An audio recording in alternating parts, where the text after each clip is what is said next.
L'Éternel dit à Moïse: «Monte vers moi sur la montagne». Moïse monta donc, et la nuée couvrit la montagne, et la gloire de l'Éternel demeura sur le mont Sinaï. Exode 24, 12. C'est Dieu lui-même qui avait fait sortir Israël hors d'Égypte, puis il avait manifesté sa présence dans une colonne de nuée, et la nuit dans une colonne de feu, étape par étape. Dieu avait guidé son peuple dans le désert. Au 3e mois, les Israélites arrivèrent auprès du Sinaï, et y dressèrent leur tente.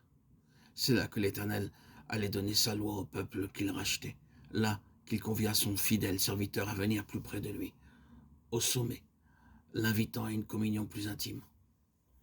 Au mont Horeb, saisi de crainte, Moïse avait caché sa face, mais depuis, il avait appris à marcher avec Dieu, à dépendre complètement de lui. Et maintenant, il était devenu capable de connaître davantage de celui dont il était l'instrument. Il avait marché de force en force.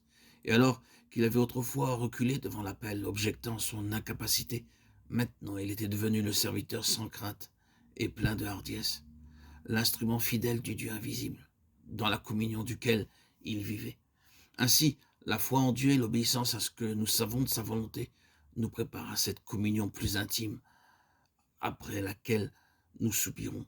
Depuis le jour que Dieu était apparu à Moïse comme une flamme dans un buisson embrasé, il ne semble pas qu'il lui eût donné d'autres révélations de sa personne, jusqu'à la rencontre du Sinaï.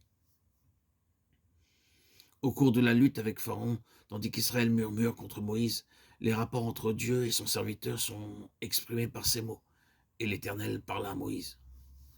Mais lorsqu'Israël arrive devant le Sinaï, il est écrit que Moïse monta vers Dieu, et que l'Éternel l'appela au sommet, Exode 19, 3.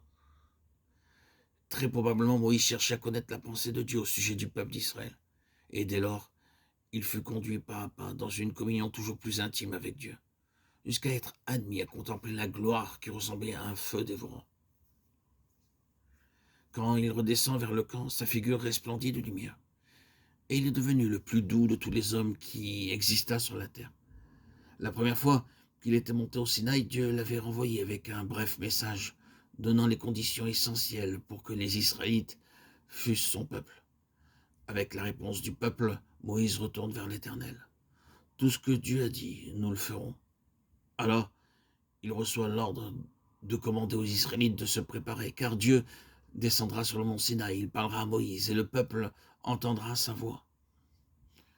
Après une très solennelle préparation, Israël fut amené par Moïse tout près de la montagne, que cependant, il ne devait pas essayer de gravir.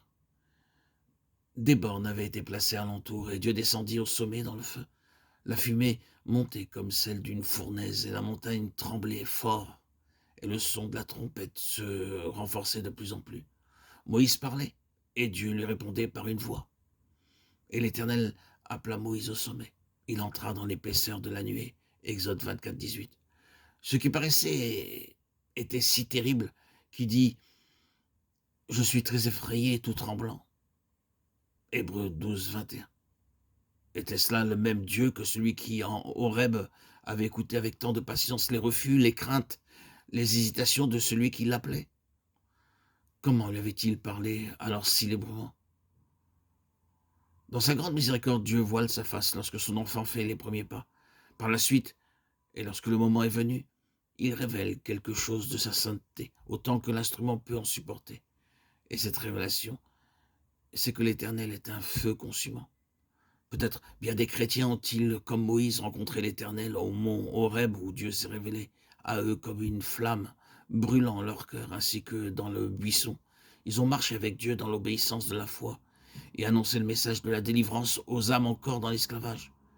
Ils ont appris à se confier en Dieu à l'heure du danger. Ils chantent le cantique de victoire et dans les épreuves qui leur sont survenues, ils ont fait l'expérience de la puissance du calvaire pour changer les eaux amères de la vie propre en eau douce, celle de la vie céleste. Ces rachetés connaissent aussi par expérience la puissance des mains levées vers l'Éternel à l'heure du combat contre Amalek.